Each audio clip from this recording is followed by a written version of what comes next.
അവരുടെ പ്രശ്നം എന്താ, അവർ ലാൻഡ് സ്ലൈഡ് ഇപ്പോൾ റെഡ് അലർട്ടാണ്. അവിടെ റെഡ് അലർട്ട് ആയതുകൊണ്ട് മഴ കുറച്ച് എക്സസീവ് ആണ്. പിന്നെ ആ ജോഗ്രഫിയിൽ താഴെ റിവറുണ്ട്.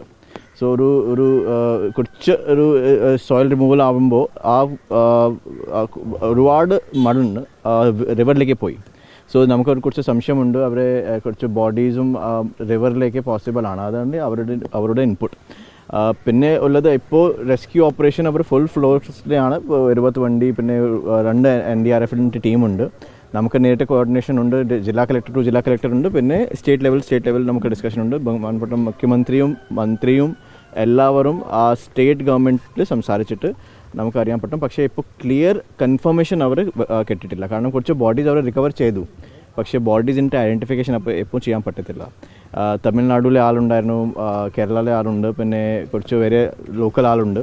സോ ഇപ്പോൾ ക്ലിയർ ഐഡൻറ്റിഫിക്കേഷൻ ഇപ്പം നമുക്ക് ചെയ്യാൻ പറ്റത്തില്ല. അവർ പറഞ്ഞത്, അവരുടെ അതോറിറ്റി പറഞ്ഞത് കുറച്ച് ബോഡീസിലേക്ക് DNA ടെസ്റ്റിംഗ് ആവശ്യമുണ്ടാവും. പക്ഷേ സ്പെസിഫിക്കലി ഇപ്പോൾ നമുക്ക് റിലേറ്റീവ്സ് ആകുമ്പോൾ ഐഡൻറ്റിഫിക്കേഷൻ നമുക്ക് കുറച്ച് സമയം വേണ്ടി വരും ആസ് ഓഫ് നൗ. നിലവിൽ അവിടെ നേവി മാത്രമാണോ ഉള്ളത്? വേറെ ഏതെങ്കിലും? അല്ല, അവിടെ NDRF ഉണ്ട്. NDRF ഉണ്ട്. നേവി കാണുമ്പോൾ അവിടെ കോസ്റ്റൽ റിവർ സൈഡിലേക്ക് നേവിയിലേക്ക് ഡിപ്ലോയ് ചെയ്തു. മാറ്റാൻ പറ്റുന്ന സംവിധാനങ്ങൾ അവിടെ ഉണ്ടോ? ഉണ്ട്. അവിടെ ദേ ഹാവ് എക്സ്ട്രാ എക്വിപ്മെൻറ്റ് ഉണ്ട്. പിന്നെ അവർ ഈ തെർമലും പിന്നെ മെറ്റൽ ഡിറ്റക്ടർ സ്കാനേഴ്സ് അവിടെ വെച്ചിട്ടുണ്ട്. അത് യൂസ് ചെയ്തിട്ട് they are trying to identify the body. So അവർ സ്കാനേഴ്സിൽ ക്വാണ്ടിറ്റീസ് ഇപ്പോൾ സഫീഷ്യൻ്റ് ആണ്. പക്ഷേ ഞാൻ സംസാരിച്ച ശേഷം അവർ പറഞ്ഞത് കുറച്ച് എക്സ്ട്രാ സ്കാനേഴ്സ് അവർ നോക്കുന്നുണ്ട്. അത് ആകുമ്പോൾ കുറച്ച് സ്പീഡാവും. But only the biggest problem is the rain. കാരണം റെയിൻ ഇപ്പോൾ കുറച്ച് സ്ലോ ആകുമ്പോൾ ആ സോയിൽ വളരെ സോഫ്റ്റ് ആണ് ആ സ്ഥലത്തിൽ. ഇപ്പോൾ അതുകൊണ്ട് അവർക്ക് ഇപ്പോൾ വളരെ അഗ്രസീവായിട്ട് നമുക്ക് ചെയ്യാൻ പറ്റില്ല. That is the problem. അത് ഓൾറെഡി ഇപ്പോൾ ഉള്ള ലാൻഡ് സ്ലൈഡ് സ്ഥലത്തിൽ വളരെ സെൻസിറ്റീവ് ആണ്. സോ കുറച്ച് മാറ്റിയിട്ട് അത് തിരിച്ച് വരും. സോ ദ എക്സിസ്റ്റിംഗ് ഓപ്പറേഷൻ നമുക്ക് സ്റ്റോപ്പ് ആവും. അതൊക്കെ വളരെ കെയർഫുൾ ആയിട്ട് ഇപ്പോൾ ചെയ്യുന്നുണ്ട്. 1 മണിക്കൂർ മുന്നേ നമുക്ക് സംസാരിച്ചു. ഇപ്പോൾ ഞാൻ ഇത് കഴിഞ്ഞിട്ട് സംസാരിച്ചിട്ട് കുറച്ച് അപ്ഡേറ്റ് വരാം. ഓക്കെ, ശരി.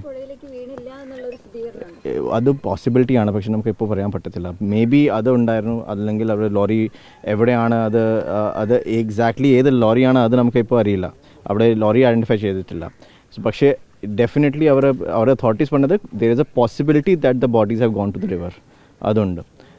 ബട്ട് നമുക്ക് ഈ ദിവസത്തിൽ നമുക്ക് മോസ്റ്റ് ലൈക്ലി എല്ലാ ഓപ്പറേഷൻ നമുക്ക് കംപ്ലീറ്റ് ആവും. ഓക്കെ, അതെ. പക്ഷേ അല്ല, എനിക്ക് അവരെ പറഞ്ഞിട്ടില്ല ഇപ്പോൾ ആസ് ഓഫ് നൗ. ലോക്കൽ ലെവലിൽ അവർക്ക് അറിയാം. I think so. That is അവർ പോസിറ്റീവ് ആണ്. അവർ പറഞ്ഞത് പോലെ പോസിറ്റീവ് ആണ്. ഇപ്പം കാണും ഫോഴ്സ് എക്സ്ട്രാ ഉണ്ട്. So they are expecting in 2-3 hours. ഇപ്പോൾ കുറച്ച് 2 മണിക്കൂർ അവർ റെയിൻ അല്ലാതെ അവർ വന്നത് അത് എല്ലാം ക്ലിയർ ആക്കാം. അതാണ് അവർക്ക് situation. It's A very complicated. അല്ല, ഗവൺമെൻറ് ലെവലിൽ എല്ലാ സപ്പോർട്ടുണ്ട്. മുഖ്യമന്ത്രി ലെവലും മന്ത്രി ലെവലിൽ, നമ്മുടെ ജില്ലാ കളക്ടർ ടു കളക്ടർ ലെവലിൽ നമുക്കൊരു ജില്ലാ കളക്ടർ നമുക്ക് സംസാരിച്ചു, ഡെപ്യൂട്ടി കളക്ടറിൽ സംസാരിച്ചു, പോലീസിനെ സംസാരിച്ചു. നമുക്ക് എല്ലാ കോർഡിനേഷൻ ഉണ്ട്. ഐഡൻറ്റിഫിക്കേഷന് വേണ്ടി ആകുമ്പോൾ അല്ലെങ്കിൽ എനി അതർ ഇഷ്യൂസ് നമുക്ക് നേരിട്ട് അവർക്ക് സംസാരിക്കാനുണ്ട്. എല്ലാ ജില്ലാ കളക്ടർമാരും Kerala state SDM member secretary അവരെ നോക്കുന്നുണ്ട്. NDRF എക്സ്ട്രാ ടീം ആകുമ്പോൾ അത് അറേഞ്ച് ചെയ്യാം. ഇത് ഉത്തർ കന്നഡ ഡിസ്ട്രിക്റ്റ് ആണ്. അത് കാർവാർ ഏരിയയിലാണ്. കുറച്ച് ദൂരമുണ്ട്. ഇത് കേരള ബോർഡർ അല്ല.